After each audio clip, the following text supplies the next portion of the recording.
خداوند یسوع مسیح کے نام میں آپ سب کو سلام۔ خداوند بھلا ہے، اس کی شفقت ابدی ہے اور اس کی وفاداری پشت در پشت قائم رہتی ہے۔ زبور نمبر 145 ایک خوبصورت بات جو خدا کے کلام میں مرقوم ہے۔ داؤد اس زبور کا لکھنے والا ہے، اور داؤد ایک ایسا شخص ہے جس کے تعلق سے ہم یہ کہہ سکتے ہیں کہ خدا کے ساتھ بڑی گہری رفاقت رکھنے والا بندہ ہے۔ داؤد ایک زندہ خدا کو جاننے والا شخص ہے۔ داؤد خدا کے تعلق سے محض دعوے نہیں کرتا، بلکہ اس نے زندہ خدا کا اپنی زندگی کے اندر تجربہ کیا ہے۔ جو لوگ ظاہری ایماندار ہیں، جو لوگ اس بات کا دعویٰ کرتے ہیں کہ ہم سچے پیروکار ہیں، ہم چرچ بھی جاتے ہیں، ہم خدا کا کلام بھی پڑھتے ہیں، ہم دعا کرنے والے لوگ ہیں، لیکن ان تمام باتوں کے باوجود ان کی زندگی کے اندر کوئی ایسی بات نظر نہیں آتی۔ آپ چرچ چلے جاتے ہیں، چرچ آپ اٹینڈ کرتے ہیں، 2 گھنٹے کی عبادت ہوتی ہے، 2 گھنٹے میں آپ شرافت کا بھرپور مظاہرہ کر لیں، لیکن اس کے بعد جو ہفتے کے باقی 7 دن ہیں اور باقی اس کے گھنٹے ہیں، 2 اتوار کے جو گھنٹے ہیں وہ ہم خدا کو دیں، اور 22 گھنٹے اتوار میں بھی شرارت کریں، ہر ایک ایسا کام کریں جو خدا کی نظر میں برا ہے، اچھا نہیں ہے، اور ہم اپنے آپ کو ایک اچھے مسیحی بھی سمجھتے رہیں۔ یہ ایک ایسا دھوکہ ہے جس کے اندر ابلیس نے لوگوں کو پھنسا رکھا ہے۔ لیکن داؤد ایک ایسے خدا کی بات کرتا ہے جسے وہ شخصی طور پر جانتا ہے۔ داؤد ایک ایسے خدا کا ذکر کرتا ہے جس کو وہ ایک چرواہے کی طرح جانتا ہے۔ زبور 23 جو ایک مشہور زبور ہے جس کے تعلق سے آپ سب جانتے ہیں، اس میں لکھا ہے کہ خداوند میرا چوپان ہے، مجھے کمی نہ ہوگی، اور اس میں وہ ذکر کرتا ہے کہ خدا مجھے ہری ہری چراگاہوں میں بٹھاتا ہے، وہ مجھے راحت کے چشموں کے پاس لے کر جاتا ہے، وہ میری جان کو بحال کرتا ہے، پھر وہ یہ کہتا ہے کہ وہ میرے دشمنوں کے روبرو میرے آگے دسترخوان بچھاتا ہے، اور پھر وہ یہ کہتا ہے کہ خواہ موت کی سائے کی وادی میں سے میرا گزر ہو، میں کسی بلا سے نہیں ڈروں گا کیونکہ تو میرے ساتھ ہے۔ یہ سب اس کے شخصی تجربات ہیں کہ خدا جب میری لائف کے اندر مصیبت آئے گی وہ مجھے راحت کے چشموں کے پاس لے کر جائے گا، جب میری جان ڈھال ہو جائے گی، پریشان ہو جائے گی، تب خداوند میری جان کو بحال کرے، جب میرے دشمن مجھے چاروں طرف سے گھیر لیں گے اور میں ہر طرف سے نا امیدی محسوس کروں گا، ایسی حالت میں بھی خدا میرے دشمنوں کے روبرو میرے آگے دسترخوان بچھائے گا۔ یہ وہ تجربات ہیں جو نہ صرف داؤد کے ہیں بلکہ ہر اس ایماندار کے ہیں جو شخصی طور پر خداوند کو جانتا ہے۔ زبور 145 میں لکھا ہے، داؤد ایک اور تجربہ شیئر کرتا ہے اس کی 14ویں آیت میں، خداوند گرتے ہوئے کو سنبھالتا اور جھکے ہوئے کو اٹھا کھڑا کرتا ہے، سب کی آنکھیں تجھ پر لگی ہیں، تو ان کو وقت پر ان کی خوراک دیتا ہے، تو اپنی مٹھی کھولتا ہے اور ہر جاندار کی خواہش پوری کرتا ہے، خداوند اپنی سب راہوں میں صادق اور اپنے سب کاموں میں رحیم ہے۔ یہاں پر بھی داؤد جو باتیں زبور کے اندر کرتا ہے یہ اس کی زندگی کے شخصی تجربات ہیں۔ یہاں پر اس نے کہا کہ خداوند گرتے ہوئے کو سنبھالتا ہے اور جھکے ہوئے کو اٹھا کھڑا کرتا ہے۔ آج ہماری زندگیوں کے اندر بہت سے ایسے مسائل ہیں جس کی وجہ سے ہم اپنے آپ کو نڈھال فیل کرتے ہیں، ہم اپنے آپ کو ہیلپ لیس فیل کرتے ہیں، ہم سمجھتے ہیں کہ شاید ہماری زندگی اب کبھی بحال نہیں ہوگی۔ ہم بہت سے لوگوں سے ملتے ہیں اور ہم ان لوگوں کو نا امیدی کی باتیں کرتے ہوئے دیکھتے ہیں۔ آج ہماری زندگی کے اندر جو سب سے حیران کن بات ہے وہ یہ ہے کہ آپ کو ہر ایک شخص نا امید ملے گا۔ نا امیدی دنیا کے اندر بڑی عام پائی جاتی ہے، اور یہ ابلیس کا وہ ہتھیار ہے۔ اگر ابلیس کسی شخص کو نا امید کر لے تو وہ بڑی آسانی سے آپ کو بائبل پڑھنے سے روک سکتا ہے، وہ بڑی آسانی سے آپ کو چرچ جانے سے روک لے گا۔ اگر اس نے آپ کو نا امید کر لیا تو سمجھ لیں اس کا کام حل ہو گیا۔ وہ آپ کو بائبل پڑھنے سے اس لیے روکے گا کہ چھوڑو یار، اتنے سالوں سے بائبل پڑھ رہے ہو، کیا فرق پڑتا ہے، نہ بھی پڑھو گے تو کیا ہے، زندگی چل تو رہی ہے۔ لوگ بائبل کو بند کرتے ہیں، اچھے سے رومال کے اندر لپیٹتے ہیں، ٹاٹا بائی بائی کر دیتے ہیں، اور اس کے بعد چرچ جانا، ایک اتوار آتے ہیں، پھر 3 آگے پڑھتے ہیں، پھر اس کے بعد آہستہ آہستہ بھائی صاحب چرچ آنے چھوڑ دیتے ہیں کیونکہ وہ نا امید ہے۔ ابلیس نے اس کو یہ بات بتائی ہے کہ تو اگر چرچ جائے گا، تو اگر خدا کی رفاقت میں رہے گا تو بھی فائدہ کوئی نہیں ہے، کیونکہ خدا کو تجھ سے کوئی سروکار نہیں ہے، خدا تجھ سے محبت نہیں کرتا۔ لیکن بائبل مقدس بتاتی ہے کہ خدا نے دنیا سے ایسی محبت رکھی کہ اس نے اپنا اکلوتا بیٹا بخش دیا تاکہ جو کوئی اس پر ایمان لائے ہلاک نہ ہو بلکہ ہمیشہ کی زندگی پائے۔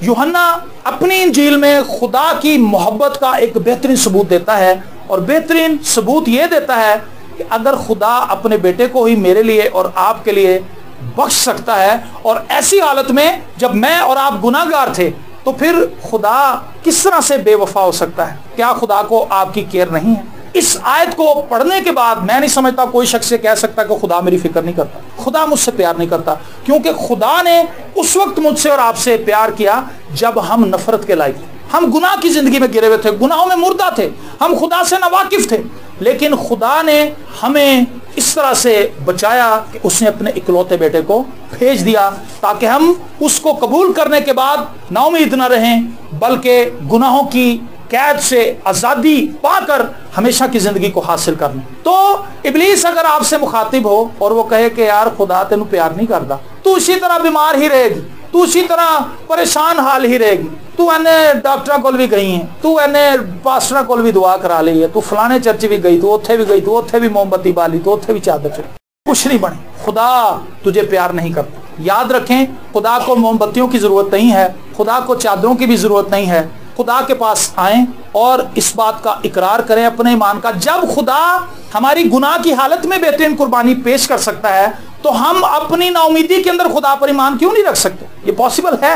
جب سب کچھ آپ کو دھندلا دکھائی دے رہا ہو آپ چلتے رہیں۔ ایک بہت خوبصورت خادم خداوند کا، اس نے کہا جب دھند ہوتی ہے آپ کو راستہ نظر نہیں آ رہا ہوتا، اس نے کہا لیکن 2 قدم دور آپ کو پتا ہوتا ہے کہ میں سڑک پہ چل رہا ہوں اور یہ سڑک میرے گھر کی طرف جاتی ہے، کہتا آپ ان 2 قدموں پر اعتماد کر کے آگے بڑھتے چلے جاتے ہیں، گو آپ کو دور تک راستہ دکھائی نہیں دے رہا ہوتا۔ خدا کے ساتھ چلنا بھی بہت دفعہ ایسے ہوتا ہے کہ ہمیں دور تک منزل نظر نہیں آ رہی ہوتی، لیکن ہمیں پتا ہوتا ہے کہ ہم درست راہ کی طرف گامزن ہیں، چلتے رہیں، رک جانے میں خطرہ ہے، آگے بڑھتے رہنے میں بحالی ہے، کیونکہ دھند ہمیشہ ہی چھائی نہیں رہتی، دھند چلی بھی جاتی ہے، دھوپ نکلتی ہے اور دھند غائب ہو جاتی ہے اور پھر ایک نیا سویرا ابھرتا ہے جس کے اندر سب کچھ صاف دکھائی دیتا ہے۔ چلنا ضروری ہے، رکے نا۔ داؤد کہتا ہے خواہ موت کی سائے کی وادی میں سے میرا گزر ہو میں کسی بلا سے نہیں ڈروں گا کیونکہ تو میرے ساتھ ہے۔ موت کی سائے کی وادی کے اندر وہ خدا پر توکل کر کے چلتا رہتا ہے، رک نہیں جاتا۔ وہ یہ نہیں کہتا کہ خداوند تو پھر مینوں کڈے گا، تو ہی مینوں ٹرائے گا، میں آدھے پھنس گیا، میں آدھے ڈگیا پیا، بس میں نہیں ہلنا۔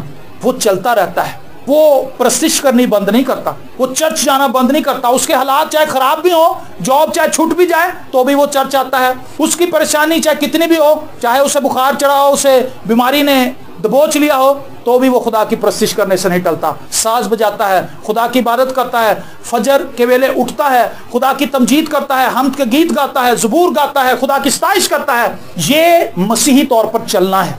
جب ہم ستائش کرنا چھوڑ دیتے ہیں، جب ہم خدا کے لوگوں سے رفاقت کرنا چھوڑ دیتے ہیں، جب ہم چرچ آنا چھوڑ دیتے ہیں، جب ہم عشاء ربانی لینا چھوڑ دیتے ہیں، کلام پڑھنا چھوڑ دیتے ہیں، دعا کرنی چھوڑ دیتے ہیں، خدا کی پرستش کرنا چھوڑ دیتے ہیں، اس کا مطلب یہ ہے کہ ہم موت کی سائے کی وادی میں رک گئے ہیں، کھڑے ہو گئے ہیں، ہم نے چلنا بند کر دیا ہے۔ لیکن جب ہم نا امیدی کی حالت میں پرستش کرتے ہیں، اس کا مطلب یہ ہے کہ آپ موت کی سائے کی وادی میں ہیں ضرور، لیکن آپ چل رہے ہیں، اور ایک دن ایسا آئے گا کہ آپ اس موت کی سائے کی وادی میں سے نکل جائیں گے۔ نکلیں گے اس لیے اپنی پرستش، اپنی ستائش، اپنی حمد کی وجہ سے نہیں، اس وجہ سے کیونکہ خداوند آپ کے ساتھ ہے۔ ہاللیلویا۔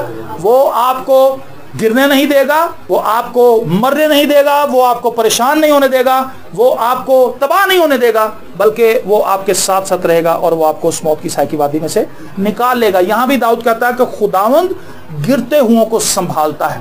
اگر کوئی شخص یہاں پر گرا ہوا ہے، اس کا ایمان ختم ہو چکا ہے، اس کا ایمان بالکل ڈیڈ ہے، وہ خدا پر ایمان نہیں رکھ پا رہا، اس کے حالات ایسے ہیں کہ وہ نا امیدی کی طرف جا رہا ہے، ابلیس اسے ہر روز یہ کہتا ہے کہ بہن تو جنی مرضی چرچ چلی جا، جننے مرضی روزے رکھ لے، تیرے حالات نہیں بدلنے۔ آپ ابلیس کو کہیں کہ خداوند گرتے ہوئے کو سنبھالتا ہے۔ ہاللیلویا۔ میری حالت چاہے کتنی بھی پریشان کن ہے، میں چاہے کتنی بھی نا امید ہوں، لیکن میں جانتی ہوں کہ خداوند مجھے سنبھالے گا۔ میں گر چکی ہوں لیکن خداوند مجھے اٹھائے گا۔ ہاللیلویا۔ اور خداوند جھکے ہوئے کو اٹھا کھڑا کرتا ہے۔ جو لوگ بینڈ جنہیں ابلیس کر دیتا، آپ کو پتا ہے ایک عورت 18 سال سے کبڑی تھی، اس کو ابلیس نے جکڑا ہوا تھا، وہ ایسے ہی رہتی تھی۔ ایک دن یسوع کے سامنے آ گیا، یسوع نے بری روح کو اس میں سے نکالا اور لکھا کہ عورت سیدھی ہو گئی۔ آج بہت سے لوگ سٹریس کے اندر ہیں، معاشی حالات ان کے خراب ہیں، وہ ڈگمگائے ہوئے ہیں، اور جتنے پیسے کما کے لاتے ہیں اس میں پوری نہیں پڑتی، بچوں کی فیسیں بڑھ گئی لیکن تنخواہ نہیں بڑھی، پریشانی بڑھ رہی ہے، حالات جھکا رہے ہیں، لیکن تو بھی آپ امید رکھیں کیونکہ خداوند جھکے منہ کو اٹھاتا ہے. ہاللیلویا. سو آپ توکل رکھیں کہ خداوند میں جانتا ہوں چاہے میں ایک دھیلا بھی نہ کماؤں تو مجھے سرفرازی بخش سکتا ہے, تو میرے دشمنوں کے روبرو مجھے کھلا بھی سکتا ہے, تو ان تمام پریشانیوں میں سے مجھے نکال سکتا ہے. لکھا سب کی آنکھیں تجھ پر لگی. ہر ایک شخص جو اس زمین پر ہے اس کو خداوند پر توکل رکھنا چاہیے. اگر کوئی شخص خدا پر توکل نہیں رکھتا, لکھا بے خدا لوگوں کی امید جاتی رہے گی. جس شخص کے پاس خدا نہیں ہے, جس شخص کے پاس خدا نہیں ہے, سمجھ لیں اس کے پاس امید بھی کوئی نہیں. آپ دیکھیں لوگ خودکشی کر لیتے ہیں, وجہ کیا ہے؟ ان کے پاس امید کوئی نہیں. وہ لوگ سیانوں کے پاس پہلے جاتے ہیں, وہ سیانوں کو اپنی امید بناتے ہیں, ان کو پیسے دیتے ہیں, اپنی بیویوں کے زیور بیچ دیتے ہیں, اپنے بچوں کی چیزیں بیچ دیتے ہیں. سیاں کہتا ہے نے پیسے لایا میں تیرے گھر چ کھورا کڈاں گا, میں تیرے گھر چ بڑا بھارا تیرا گھر, تیرے گھر چ بہت وزن ہے, پورا ہفتہ لگے گا. بکروں کے پیسے بھی لیتا ہے, دابڑا لگا دیتا ہے اس کے سین کے اندر, مٹی کھود کے پتہ نہیں کیا کچھ چیزیں ڈالتا ہے, رنگ منگاتا ہے, توڑی منگاتا ہے, اس کے اوپر جادو منتر چھو چھکا کرتا ہے, لیکن تو بھی کچھ نہیں ہوتا. کیونکہ جس شخص پر امید لگائی گئی ہے وہ شخص فیک ہے, وہ دھوکہ باز ہے. جو شخص انسان پر توکل کرتا ہے, انسان کو اپنا بازو جانتا ہے, وہ ہمیشہ ناکام ہوگا. کلام نے کہا جو شخص بشر کو اپنا بازو جانتا ہے وہ ملعون ہے. ملعون سے مراد لعنتی آدمی ہے. سو وہ جادوگروں کو اپنی امید بناتے ہیں اور بالآخر ان کی امید ٹوٹ جاتی ہے, اور پھر جب انہیں کہیں سے کوئی امید نظر نہیں آتی, اپنے بچوں کے بھی گلے کاٹ دیتے ہیں, اپنے آپ کو بھی مار لیتے ہیں. پچھلے دنوں میں نے اخبار کے اندر پڑھا, ایک شخص نے رات کو اپنے گھر کے اندر گیس کھول دی اور اس نے دروازے بند کر دیے اور دروازے کو تالا لگا دیا. اس کے بچے روتے رہے کہ دروازہ کھولو ہمارا دم گھٹ رہا ہے, لیکن اس شخص کے پاس پیسے نہیں تھے, غربت تھی ان کی لائف کے اندر, وہ جاب لیس آدمی تھا, اور اس کے بچے اور وہ خود اور اس کی بیوی دم گھٹ کے مر گئے. اور جب اگلے دن لوگوں نے دیکھا کہ یہ شخص صبح بچوں کو اسکول چھوڑنے کے لیے جاتا تھا لیکن آج نہیں گیا, لوگوں نے اس کے گھر کے اندر پھلانگ کے دیکھا کہ سارے دروازے بند ہیں لیکن گیس کی اسمیل بہت زیادہ ہے. انہوں نے اس دروازے کو توڑا جو بند تھا, تو جب انہوں نے دروازے کو توڑا تو وہ سب مرے پڑے تھے اور تمام گھر کے اندر گیس پھیلی ہوئی تھی. میرے عزیزو, جب لوگ نا امید ہو جاتے ہیں پھر وہ موت کی طرف جاتے ہیں, لیکن جس شخص کے پاس خدا ہے, پریز دی لارڈ, وہ نا امیدی کی حالت میں بھی امید میں رہتا ہے. وہ ڈوب بھی رہا ہو تو وہ کہتا خداوند آپ پہ ہی ہاتھ بڑھا کے مجھے سنبھال لے گا, وہ مجھے گہرے پانیوں میں سے نکال لے گا. پولوس کے تعلق سے لکھا ہے کہ پولوس جب جہاز کے اندر تھا, جہاز کے اندر جتنے بھی لوگ تھے وہ بے خدا لوگ تھے, ان کے پاس خدا نہیں تھا, لیکن پولوس کے پاس خدا تھا. پولوس امید کے اندر بیٹھا تھا, بیڑیوں کے اندر جکڑا ہوا تھا, بیڑیوں کے اندر اس کو جکڑا گیا تھا, اس کو ایک خطرناک قیدی کے طور پہ لے کے جا رہے تھے, لیکن پولوس قیدی ہونے کے ناطے بیڑیوں کے اندر جکڑے ہونے کے باوجود بھی خدا پر بھرپور ایمان رکھتا تھا اور وہ پرسکون بیٹھا تھا. تمام لوگوں نے حتی الامکان کوشش کی کہ جہاز کو کنٹرول کر لیں, طوفان جو ہے وہ آؤٹ آف کنٹرول ہو چکا تھا. انہوں نے چیزیں پھینکی, انہوں نے جتنی وزنی چیزیں تھی جہاز سے پھینک دی, اور بالآخر اپنے جو دیوتا تھے ان کو بھی پکار لیا, لیکن ان کی امید جاتی رہی. لیکن پولوس رسول ایمان سے بیٹھا تھا, کیونکہ خدا نے رات کو اپنا فرشتہ بھیج کے اس سے کلام کر دیا. اس نے کہا جب تک تو اس جہاز پر ہے اس جہاز کو کوئی ضرر نہیں پہنچے گی, ایک شخص بھی نہیں مرے گا, کیونکہ تو اس جہاز پر ہے. ایک بندہ جو خدا پر ٹرسٹ کرنے والا ہے اگر فیملی کے اندر ہے تو فیملی کے لوگوں کو ایمان رکھنا چاہیے کہ کوئی گال نہیں, خداوند بچائے گا. ایک پائلٹ نے کہا کہ ایک خادم ہمارے ساتھ جا رہا تھا, ہمارا جہاز طوفان کے اندر پھنس گیا, تو وہ کہتا ہے کہ میں تو بڑا گناہ گار سا آدمی تھا, کہتا میں شراب پیتا رہتا تھا سارے سفر میں. تو اس نے کہا لیکن ایک بات اچانک میرے ذہن کے اندر آئی, جب میں نے پادری صاحب کو دیکھا میں کہا نہیں جہاز بچ جائے گا. کہتا میں نے اپنی ایئر ہوسٹس کو بتایا, کہتا ایئر ہوسٹس بڑی ڈری ہوئی تھی. اس نے کہا سر میری تو یہ سیکنڈ فلائٹ ہے, میں تو سیر کرنے کی بڑی شوقین ہوں, لیکن یہ دوسری ہی فلائٹ میری آخری فلائٹ بننے والی ہے. اس نے کہا بہن کچھ نہیں ہوگا. کہنے لگی جی کیوں؟ کہتی کیونکہ خدا کا خادم جہاز کے اندر بیٹھا ہوا ہے. اس نے کہا ایک ایماندار ہی بہت ہے. ہاللیلویا. سو اگر آپ اپنی فیملی کے اندر اکیلے ایماندار ہیں تو آپ پریشان نہ ہوں, کیونکہ پولوس بھی اس جہاز کے اندر اکیلا ہی تھا, لیکن اس نے ایمان رکھنا چھوڑا نہیں تھا. اگر آپ کا باپ شراب نہیں چھوڑتا آپ ڈسٹرب نہ ہوں, خدا کی پرستش کریں, ستائش کریں, اپنے باپ کے لیے بھی شکر گزاری کریں, کیونکہ ایمان رکھیں کہ خداوند میرے وسیلے سے میرے گھر کے اندر تبدیلی لا سکتا ہے. کلام میں لکھا ہے تو ایمان لا تو تیرا گھرانہ نجات پائے گا. یہاں پر داؤد کہتا ہے, یہ اس کا تجربہ ہے, داؤد کئی دفعہ گرا لیکن خداوند نے اسے سنبھالا, خدا نے اسے اٹھا کھڑا کیا. اور یہاں پر وہ کہتا ہے سب کی آنکھیں تجھ پر لگی ہیں, تو ان کو وقت پر ان کی خوراک دیتا ہے. یہ ایک اور بڑا عجیب کام ہے خدا کا کہ خدا وقت پر خوراک دیتا ہے. ہاللیلویا. آپ چونٹی کو بھی دیکھ لیں وہ خالی نہیں جا رہی ہوتی, اس نے کوئی نہ کوئی چیز اٹھائی ہوتی, رس لے کے جا رہی ہوتی ہے, روٹی کا ٹکڑا لے کے جا رہی ہوتی. خدا اس کو مہیا کرتا ہے, خدا اس کی فکر کرتا ہے, وقت پہ دیتا ہے. خدا کو انسانوں کی بات تو بہت بات کی ہے, اس کو چونٹیوں کی اتنی فکر ہے کہ چونٹی کو بھی بھوک لگی، اس کو بھی میں نے روٹی دینی۔ یسوع مسیح نے کہا تمہاری قدر تو بہت سی چڑیوں سے زیادہ ہے، جاؤ ہوا کے پرندوں کو دیکھو، نہ فکر کرتے ہیں، نہ بوتے ہیں، نہ کاٹتے ہیں، نہ ان کے گدام ہیں، نہ ان کے کھتے ہیں، تو بھی تمہارا آسمانی باپ ان کو کھلاتا ہے، تمہاری قدر تو بہت سی چڑیوں سے زیادہ ہے۔ آج ہم فکر مند ہیں، لیکن فکر نہ کریں، کیونکہ خداوند اپنے لوگوں کو کبھی گرنے نہیں دیتا، ان کی فکر کرتا ہے اور انہیں وقت پہ خوراک دیتا ہے۔ اور پھر آخری بات وہ کہتا ہے خداوند اپنی سب راہوں میں صادق ہے اور اپنے سب کاموں میں رحیم ہے۔ پریز دی لارڈ۔ یہ میرے نقطہ نظر کے مطابق داؤد کی زندگی کا سب سے بڑا مکاشفہ ہے، جو وہ اپنے زبور کے اندر لکھ کے لوگوں کو بتاتا ہے کہ خدا اپنے تمام کاموں میں باوفا ہے، سچا ہے، خدا کے سب کام سچے ہیں، سب کام ٹھیک ہیں، سب کام اچھے ہیں۔ پریز دی لارڈ۔ اگر آپ کی زندگی میں اور میری زندگی میں یہ بھید ہمیں سمجھ آ جائے کہ خواہ مجھے یہ بات میری زندگی کے اندر اچھی لگ رہی ہے یا نہیں لگ رہی، لیکن خداوند اس میں سے بھی بھلائی پیدا کر سکتا ہے، تو آپ کبھی نا امید نہیں ہوں گے۔ ابلیس کا یہ جال کبھی بھی آپ کو پھنسا نہیں سکے گا، بلکہ آپ ہر مرتبہ ابلیس کے جال کو پھاڑ کے باہر آ جائیں گے، کیونکہ آپ کے پاس ایک ایسی قوت ہے جو آپ کو قید نہیں کر سکتی۔ پریز دی لارڈ۔ اگر آپ کو روٹی مل رہی ہے تو آپ یہ نہیں کہہ سکتے کہ خدا سچا ہے، اگر روٹی نہیں بھی مل رہی تو بھی خدا سچا ہی ہے، خدا جھوٹا نہیں ہو سکتا، خدا روٹی پہ سچا اور جھوٹا نہیں ہوگا۔ آپ کے حالات اچھے ہیں، آپ کہیں جی خدا بہت اچھا ہے، حالات برے ہو گئے خدا برا ہو گیا، ایسے نہیں ہوگا، خدا اچھا ہی رہے گا۔ تو جب آپ کو یہ سمجھ آ جائے گی کہ آج میری لائف کے اندر سٹریس ہے، میں آپ کو بتاؤں انسانی زندگی جو ہے اور خاص طور پر ایماندار کی زندگی یہ سیزنل لائف ہے۔ جیسے ایک درخت کے اوپر سیزنز آتے ہیں، مختلف اس پہ دور گزرتے ہیں۔ آپ کو پتا ہے ایک وقت میں ایک ہی درخت بڑے پتے نکالتا ہے، ہرے ہرے پتے نکل آتے ہیں، اس میں سے کونپلیں نکلتی ہیں، درخت کے اندر سبز نظر آتا ہے، وہ شادابی نظر آتی ہے اور وہ دیکھنے میں بڑا خوبصورت نظر آتا ہے۔ اس وقت اس کے اندر زندگی ہوتی ہے۔ ایک وقت ایسا بھی آتا ہے کہ اس کے پتے کمزور پڑنا شروع ہو جاتے ہیں، پیلے ہو جاتے ہیں۔ اس سے مراد یہ ہے کہ اب یہ درخت جو ہے اس کے پتے سوکھ رہے ہیں، لیکن اس کا مطلب یہ نہیں کہ یہ درخت مر گیا ہے، وہ درخت اپنی تمام خوراک اپنی جڑوں کے اندر لے جاتا ہے۔ یہ وہ وقت ہے جب اس کے تمام جسم پہ سے پتے گر جاتے ہیں اور خالی ٹہنیاں اور شاخیں اور تنا رہ جاتا ہے۔ ایسی حالت میں آپ یہ کہیں گے کہ یہ درخت جو ہے اب یہ کبھی دوبارہ پتے نہیں نکالے گا، لیکن یہ غلط سوچ ہے۔ وہ درخت اپنی ساری جو طاقت اور توانائی ہے اپنی جڑوں کے اندر لے گیا ہے۔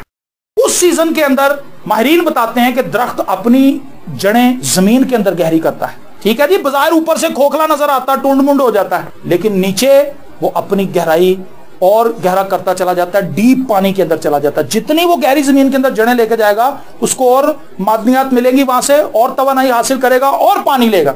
اسی طرح جب ایماندار کی لائف کے اندر ناامیدی آتی ہے، پریشانی آتی ہے، وہ سٹریس کے اندر آتا ہے، حالات خراب ہو جاتے ہیں، بظاہر وہ ناکام نظر آتا ہے، لیکن وہی وقت ہوتا ہے جب اس نے اپنے آپ کو خداوند میں مضبوط کرنا ہوتا ہے۔ داؤد نے ایسے نہیں کہہ دیا کہ خداوند گرتے ہیں وہ کو سنبھالتا ہے۔ جب وہ جنگ کرنے کے لیے گیا تو واپس آیا تو کلام میں لکھا ہے کہ دشمنوں نے حملہ کر کے جس علاقے کے اندر اس کی بیوی، اس کے بچے، اس کے تمام لوگ تھے، اس شہر کو جلا دیا اور اس کے بیوی بچوں کو اور اس کے تمام مال مویشی کو لے کر یرغمال بنا کے لے گئے تھے۔ ایسی حالت میں جو لوگ داؤد کے ساتھ تھے وہ نا امید ہو گئے، انہوں نے داؤد کو مارنے کی کوشش کی، انہوں نے داؤد کو پتھر مار کے مارنا چاہا، لیکن لکھا ہے بڑی خوبصورت بات، داؤد نے خداوند میں اپنے آپ کو مضبوط کیا۔